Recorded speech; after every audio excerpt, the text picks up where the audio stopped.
Good evening. Tonight we're going to do an Ask Me Anything. So, apologize last week. There is no internet access where I was at when I was down in Cuba. Cuba was an amazing country. We had a very wonderful time. Very informational, very educational. You know, the Cuban people are very warm and friendly. I learned a ton. Sometimes if you catch me, I'll sit down and maybe explain a little bit more what we experienced. But, beautiful country.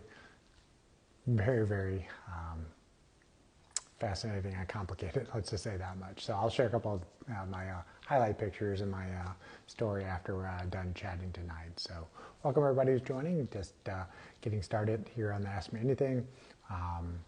Last week, no chat because I was vacationing in Cuba with some friends on a kind of a people-to-people trip to help some Cuban locals, and got back mid last week and just got all caught up with my emails and work. And so back in the game. So thank you guys for those that have answered some questions tonight, and I'll start answering them right now.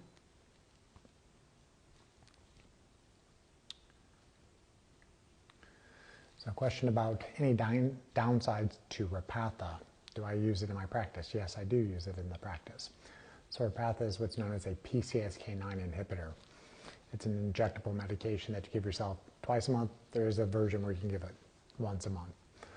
Not really a painful injection. PCSK9 is an enzyme that degrades the LDA receptor. So the LDA receptor sits on the outside of the liver like a cargo docking station. And the lipoproteins, which in my office I always use a little tennis ball analogy. Tennis balls come, the docking station grabs them, pulls them into the liver. Over time, the enzyme PCSK9 degrades that receptor, and the receptor goes away. And those ApoB particles keep circulating around, trying to find an off-ramp. So Repatha blocks that enzyme, so it stays out there longer and grabs the lipoproteins as they float by. In a very strange way, twist of fate, my great-grandmother had a loss-of-function PCSK9 gene. I'm assured of it. She lived to 106 years old with no vascular disease, no medications. So she wasn't basically born with the ability to degrade her LDA receptor. So her ApoBs are probably in the 40s. I have other family members who have ApoBs in the 40s. So the drug companies developed the PCSK9 inhibitors, modeling patients like my family members. I do not have that gene, unfortunately, but generally very safe. Sometimes there's some injection site issues. I think there's some concern sometimes with some kind of upper respiratory type of symptoms. Very rare. Very rare if any patients have to stop it. Sometimes it doesn't work well enough by itself, so you have to add some other agents onto it, or maybe switch them over to Praluent. There is an option for lisclerin, which is twice a year. So interesting drug. Use it for patients who are intolerant to statins or not getting to goals with other lipid-lowering therapies. Side note, it also does have some effect on helping lower lipoprotein level A, which up to 20% of the population has. Not approved for that indication, but can lower LPA by about 20 to 30%.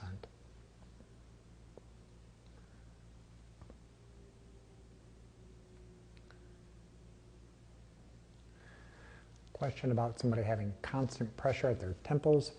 Is this something to worry about? Why does it happen? What can they do? Without a physical exam, wouldn't know for sure, but the concern would be that do you have temporal arteritis, a vasculitis, an inflammation of the arteries, of the temporal arteries. That can be sometimes picked up on physical exam, ultrasound of the temporal arteries. You can also check a ESR, a SED rate, and then also a CRP. If those are elevated, it could be a vasculitis. So that's what I would do is do some more blood tests, possibly imaging, and have a physical exam to figure out what's truly causing it.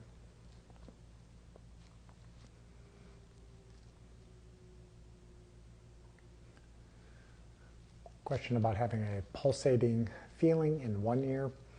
This is not uncommon. It's not always related to the heart. People get concerned about it because they can hear the heartbeat. Often it's time due to a blocked eustachian tube or fluid behind the ear. Sometimes people will hear their heart beating in there, or if they're laying in a certain position, they'll hear their heart beating. But generally, it's not a risk for vascular disease. So have somebody use an otoscope and look in your ear first, and see how. Also know if you have any like sinus congestion or drainage. That might be what's contributing to having it just be in one ear.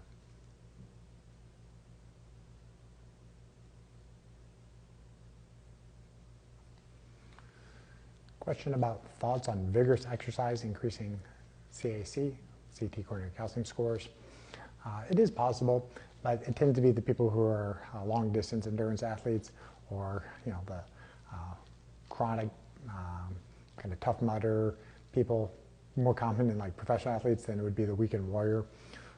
Most people don't exercise nearly enough, but there's a J-shaped curve. Like if you do no exercise, get no benefit, very large benefit, and then at some point you kind of tip over and start getting into the harm categories.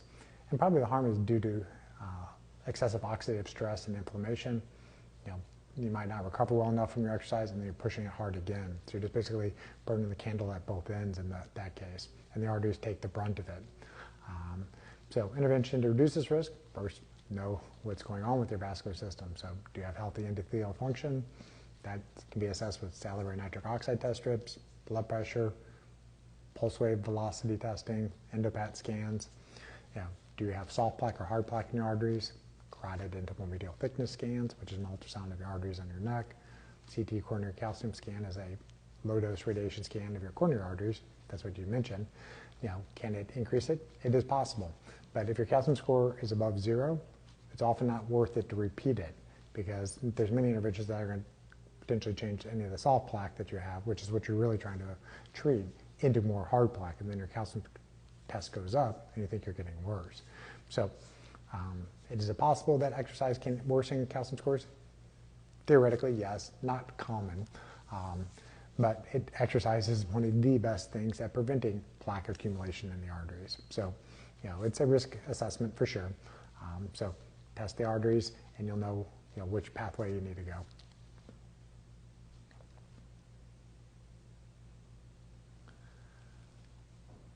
All right. Somebody's asking, is there a equivalent of the cholesterol balance test available through Quest or LabCorp? No, there is not. There is a company, Empower DX, that does one where it's a finger stick at home. Top of my head, I believe it's between $100 and $150 to do that test. And then they send it out to Boston Heart Lab for them to interpret it. Mayo Clinic does have a cholesterol balance test. I don't know how to send them samples, but unfortunately, no, Quest or LabCorp does not have access to that type of testing. And the benefit of the cholesterol balance test is it helps you understand if you're a hyperproducer of sterols or if you're a hyperabsorber of sterols. In very rough terms, if you're a hyperproducer of sterols, statins, bempedoic acid, red yeast rice, bergamot tend to work better. If you're a hyperabsorber of sterols, ezetimibe works better at lowering your ApoB-containing particles.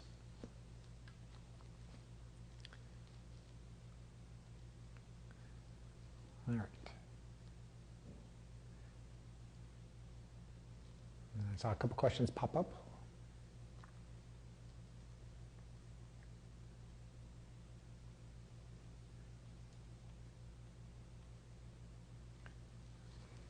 All right, so somebody says they're a 39-year-old, healthy, active, no alcohol drinking, no smoking, no signs in labs or heart tissues, had a cardiac workup in 23 and checked out great. Then heart attack 3 weeks ago, 99% blockage. I'm sorry to hear that you end up having a cardiovascular event. Hopefully everything's going well at this time. Lifestyle is always very important. How you move the body, how you fuel the body with nutrition, how you manage stress, how you sleep. Those are kind of the 4 pillars of health that I frequently talk about. I don't know exactly what type of cardiac workup you had in the past, but if you only look at the top 5 risk factors, smoking, high blood pressure, diabetes, lipids, obesity, those are important, and you could be normal in all 5 of those, but there's 395 other risk factors. So I'd be concerned that you have high lipoprotein (LA), you have 9p21, which is colloquially known as the heart attack gene, KIP6 gene, and ApoE4 gene. There are literally 400 things, high uric acid, high homocysteine. You have to go looking at other biomarkers to figure out what caused the endothelial dysfunction, because it always starts with the glycocalyx and the endothelium getting disrupted. Then there's oxidative stress and inflammation in the arteries. And then soft plaque builds up. Sometimes hard plaque will develop if you have enough time and the body can take care of it. But that soft plaque It's like a red hot pimple, and that plaque pops, the blood clots, you then have a 99 to 100% blockage. So sorry to hear you went through that, but there are other testing that can be done now to see, have you repaired the endothelium? Basically, like, did the force field go back up? How much oxidative stress and inflammation is present? And then from a lipid standpoint, it's more complicated, but one, you need to know what your lipoprotein A levels are. They should be low. Or definitely want to know what your ApoB, apolipoprotein B is in beta. ApoB, for somebody who's had a heart attack, your ApoB should be significantly less than 70, ideally less than 55. That would put you at the 5th percentile if it's at 55 or less. So if you need more information about kind of how we would approach it, you can always go to my website. It's drtwyman.com, and we do offer consultations for patients who are willing to come to see us in St. Louis, and we can get to the bottom of the root cause of what potentially drove the plaque formation and work the best that we can to prevent further events, recidivism.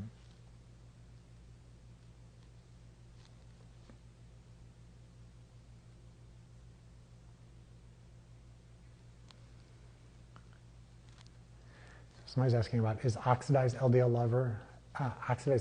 level better than small dense LDL to assess for atherosclerotic risk? Yes, in ways. It just tends to be that the majority of the oxidized LDL are already the small LDL. So if you have a lot of small LDL, you tend to have a lot of oxidized LDL. The small dense LDLs, are typically high either due to insulin resistance, so you're becoming pre-diabetic or diabetic, or it's genetic. And the small LDLs have a 5-day residence time versus the large LDLs, which have maybe a 1 to 2 day residence time.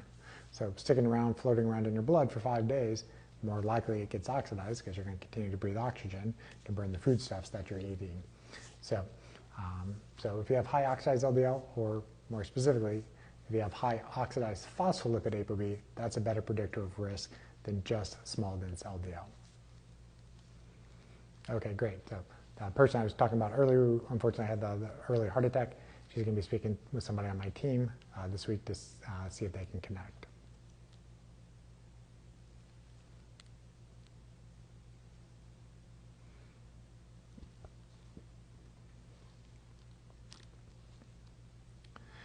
Question, can soft plaque,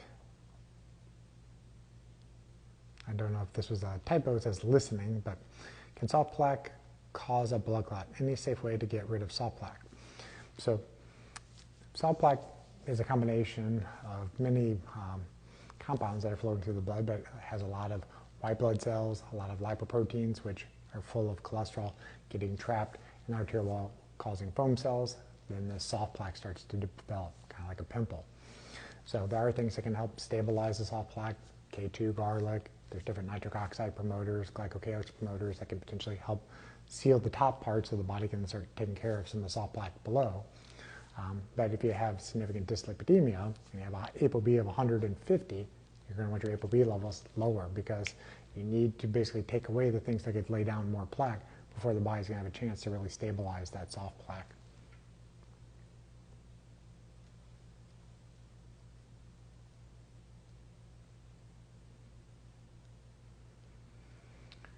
All right, so somebody's asking about the Boston Heart Lab fatty acid balance test. So that's another kind of novel test that Boston Heart does. It looks at how well your body absorbs the different fats that you're eating, so saturated fat. It looks at trans fat, which nobody should be getting in their diet. That's mostly margarine and really fried oils.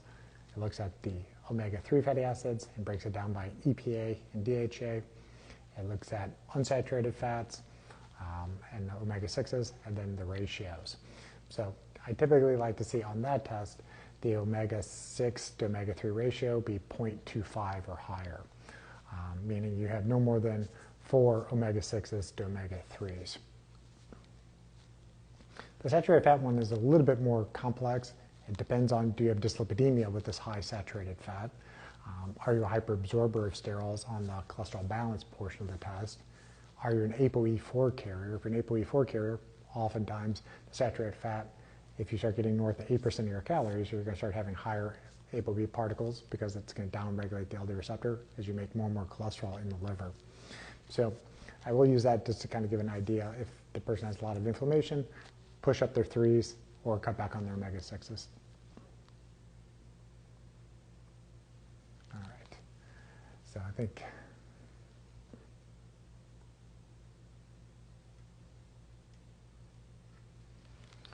and can the ratio be interpreted to know to what extent the dietary saturated fat is causing the downregulation of the hepatic elderly receptor? I don't think they've really kind of fine-tuned it to be that impactful. So I think it's more useful to, if you have significantly high ApoB particles and you're an ApoE4 carrier and you're a hyperabsorber, then cut out the saturated fat to less than 8% of your calories, and then see what response you have. I don't think the ratio is going to be as useful in those individuals.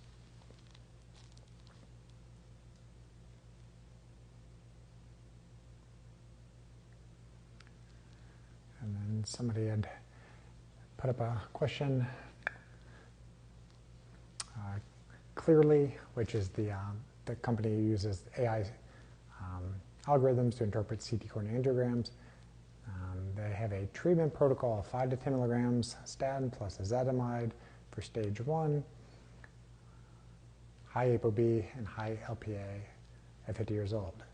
Should statins be administered prior to cholesterol balance tests, and is bempedoic acid a viable substitute for statin? So, so I can't answer direct medical questions for people, but in general, you want to look at how much plaque is in the arteries, and that's what the clearly CT angiogram will tell you, is what is the total plaque volume.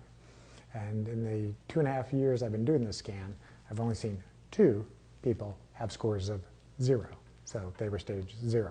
Almost everybody else is stage 1, had a couple of people stage 2, and a few patients that are stage 3, which are very high risk, high total plaque volumes. So if your total plaque volume is less than 250, it's abnormal, but not that scary.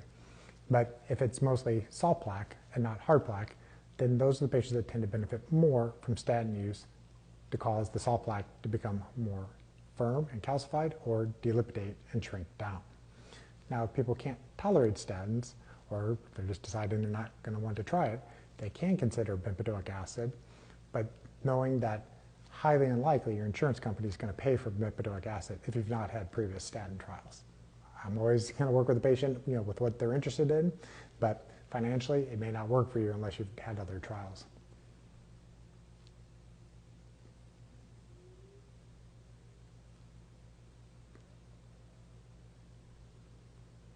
All right. And then I'll kind of wrap up a few things that, Cuba was amazing. There was a bucket list trip that I wanted to go on. Some friends organized educational people-to-people trip, got a visa to go, and we had a great time. It is a very challenging situation down there, obviously. They have a lot of fuel shortages, food shortages, medicine shortages. We went to a pharmacy, there was like 1 box of diltiazem, 1 box of digoxin on the entire wall of the pharmacy. We're fortunate that we were able to bring some medications with us, over the counter, antipyretics, antihistamines, and just loaded up a suitcase, and we left them at a children's home, and then also at a family's home out in the Vinales region where there was really no access to medical care. So I know it's just a small kind of gesture, like basically there's a dam that's leaking and we're putting some band-aids on it, but it was the least we could do to kind of help out the people while we're there. Fascinating culture. The history is ripe there. I posted the 1 car we were in. There was 3 other cars. We got picked up in a 1948 fleet line. It was awesome. So the cars, they were one of the things that really people think about when they go to Havana. And there was no lack of seeing the cars from the 50s. So I think there's one other medical question. I'll answer this one, and then I'll kind of let you guys go tonight. So, is it correct to assume a diet high in carbs will raise triglycerides, and a low-carb keto diet would raise LDL, small particle size and number? I wouldn't assume anything, but it depends a lot on your ApoE status. If you're an ApoE 3/3, you probably can get away with doing both of those type of diets. If you're an ApoE 4, the lower carb might work better for you, but But going full on keto will often raise the lipoproteins. Not necessarily the small LDLs, it tends to raise just the total LDL particles. So it's always good to get a baseline, change whatever dietary intervention you do, and then retest and see how well to respond to you. Because there's nearly 3,000 genes that affect your lipoproteins. So it's very hard to predict ahead of time who's going to respond to certain dietary interventions. So that's why it's good to get a good baseline, make whatever dietary change you're going to have, and then retest.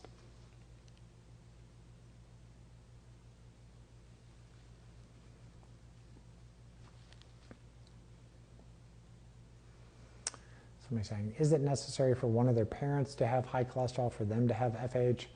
I had a normal lipid panel in 2015, but recent lipid panel revealed total cholesterol 285, LDL 198, HDL 70, trig 70. So if you've previously had a normal lipid panel, you're not going to have FH. You have the FH pattern, or familial hyperlipidemia pattern. As I answered the previous question, there may be 3,000 genes that can affect your lipids and give you that pattern. So you're not going to have a monogenic cause. You're going to have more of a polygenic, meaning it's multiple genes combined together to give you this pattern. A Boston Heart Lab panel can kind of help you get, kind of figure out, is it more of a hyperproduction issue or hyperabsorption issue? I worked with some patients today from all over the country, and they were asking questions similar to this. Two of them had hyperabsorption issues, so ezetimibe was a better option for those patients. GB Insight is a oral swab that looks at about 120 to 140 different genes. That also tends to give you an idea of what nutrition strategies or what supplements or medications may work better at modulating the lipoproteins.